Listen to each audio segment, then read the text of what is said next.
Chapter 518, On the Brink of Death. Without another word or care for Danitz, Klein pressed his top hat and carried his suitcase down the gangway. "Are you really going to let me go?" Blazing Danitz stood on the deck, his face filled with suspicion. Although he had expected such an outcome, with J.M. and Sparrow directly letting him go while in Daymere Harbor, making him capable of imagining today's scene, he still couldn't believe it. He felt that everything that befell him came too simply and easily. "Regardless, I'm worth 3,000 pounds. No, this is the bounty offered only by loan. Isn't this madman, J.M. and Sparrow, an adventurer? How can he let go of a huge amount of wealth in front of him? It's incomprehensible. Heh, it's true that normal people can't understand the mindset of lunatics." Danitz gradually snapped back to his senses. With his luggage in hand, he carefully descended the gangway and stepped onto the concrete ground of the dock. He straightened his back, lifted his head, and gave J.M. and Sparrow's back a glance. He realized that he really wasn't turning back and was following the path straight for Coastal Street. Danitz didn't dare delay a second longer. He immediately turned around and left through another path, occasionally changing directions and using obstacles to look back, in order to ensure that he wasn't followed. Soon, he arrived at a row of houses near the warehouse at the dock. J.M. and Sparrow really didn't use me as bait. After triple-checking, Danitz finally relaxed completely. At this moment, he finally felt like he was liberated. A dignified bosun of a pirate admiral like him no longer had to be bullied and be ordered around like a servant. "I can already foresee that tomorrow will be incomparably beautiful. There will be a group of people vying to flatter me, wanting to become my servants." Danitz knocked happily on the door, 3 long and 3 short, rhythmically. He, J.M. and Sparrow, asked me to give him the pirate point of contacts in Bayam. I obviously only told him the ones that don't have a good relationship with us. There's no way he could guess that our golden dream point of contact is right at the dock. Danitz picked at his nose and breathed in the fresh sea breeze before a looming rain. Bayam was a pivotal location of the Lone Kingdom's central Sanya Sea colonies. It was one of the largest cities in the region. There were many powerful official beyonders, and no matter how rampant the pirates were, they didn't dare to openly show their faces here. Most of the time, they had to rely on the local gangs or people with backgrounds to handle the loot and purchase any necessities. Of course, this didn't mean that they wouldn't come to Bayam. The Red Theater here was the most famous brothel in the surrounding seas, and countless pirates came to patronize this famous place. Even if 1 or 2 of their peers were caught every once in a while, it didn't stop them from rushing over. In addition to the spice trade, the brothel industry was another major pillar of the Rorstad archipelago. Apart from the Red Theater, there were many big or small brothels, out in the open or hidden all over the place. They fully satisfied the desires of the seamen with ample energy. As for the female pirates, they didn't have to worry about this problem. As long as they were willing, they could always be satisfied. After all, there was more demand than supply. At sea, where faith in the Lord of Storms was mainstream, there had always been few females. Similarly, the underground trade related to beyonder ingredients and mysticism was quite frequent here, and there were many circles. Those smaller ports are still better. We don't have to be afraid of being discovered at all, and we can just openly sit in a bar, engage in disputes with adventurers, and even fight them. As long as we don't cause any trouble or cause any deaths, the local official beyonders will turn a blind eye. Heh, with their strength, they typically have to take on tremendous risks if they wish to interfere. Danitz thought mockingly. At that moment, he heard footsteps and saw the door creak open. A familiar face entered his sight. "Old man, did you not drink today?" Danitz smiled and greeted. Standing at the door was one of the Golden Dream's contacts in the Rorstad archipelago, Old Rin. Old Rin coughed twice and made way. Danitz stepped into the dim room, his nose twitching suddenly. He caught a whiff of Lanty proof. No, Old Rin likes to drink locally produced Bayam Black Rand. As this thought flashed through his mind, Danitz was terrified.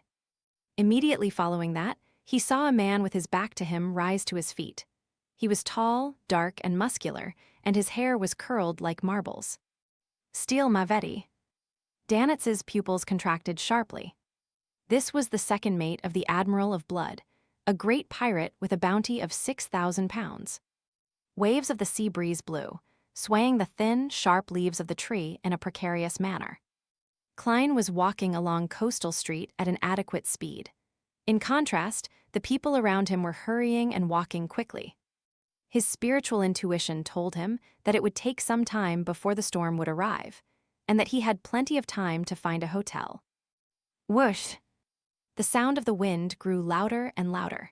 Tree branches fell to the ground, and there weren't many people left on the street. Klein was about to turn into another alley when he heard the sound of hasty but disorderly running. Tab, tab, tab. Danitz was running with all his might, but the scene in front of him began to rock. He felt an abnormal pain from his wound as he felt his vitality rapidly sapping away. His spirit body had partially left his body, approaching the legendary underworld. As for the surrounding sounds, he could only vaguely hear them, and everything in his line of sight looked like it wasn't real. If it wasn't for having Shadow Cloak, the ambush would have killed him. But even so, he was still severely injured and could die on the streets at any moment. He was forced to run towards Coastal Street because of his will to warn the captain that their point of contact had been compromised by the Admiral of Blood, as well as the glimmer of hope brought by that crazy but powerful figure. If it's him, then he would definitely be able to escape from the hands of Steel, Mavetti's henchman. Danitz began to stagger, and his body gradually grew cold. Just as he was about to collapse, he saw Jayaman Sparrow standing by a street corner. His refined face that hid madness appeared so genial at that moment. Plop! Danitz fell on his back, his hands hanging limply over his chest, revealing a hideous, exaggerated wound that was inflicted to his organs. Tell Captain that old Rin has been discovered. Steel Mavetti did it for that treasure. Danitz saw Jayaman Sparrow kneel to his side as he hurriedly spoke. Klein recalled the bounty offered for Steel Mavetti and asked in return, Admiral of Blood. Yes, tell Captain, Danitz gasped as he said. After saying all that, he revealed a mournful smile. Don't worry about me, I'm about to die soon. Tell the captain that all the money I've saved up has been turned into real estate. Units 12 to 16 on Bayam's Amorous Avenue. The title deeds are hidden in the wall of Unit 13's basement. H help me sell them. T take the money to South Inti's Elima town. G give the money to my parents. S say that I've really made a fortune. Danitz paused, then he said with great difficulty, S say that I've become an outstanding adventurer. Also, help me S say I'm sorry. His eyes suddenly became moist, as if he was recalling that rebellious youth from back then. I'm sorry, old man, mother. I'm unable to return home. Danitz's vision darkened, and he felt that his life was coming to an end. It was at this moment that he saw Jayaman Sparrow reach out and press his hand to his wound, and then swipe it. Danitz's sorrow came to a sudden halt as he felt the already numb pain in his chest, and abdomen suddenly disappear as his left hand seemed to suffer a fracture. He looked at Klein blankly, and Klein looked back at him quietly. None of them spoke for 2 seconds. Finally, he looked down in astonishment and discovered that his lethal wound had strangely healed. His left arm was badly mutilated, and even his bones protruded out. I am fine now.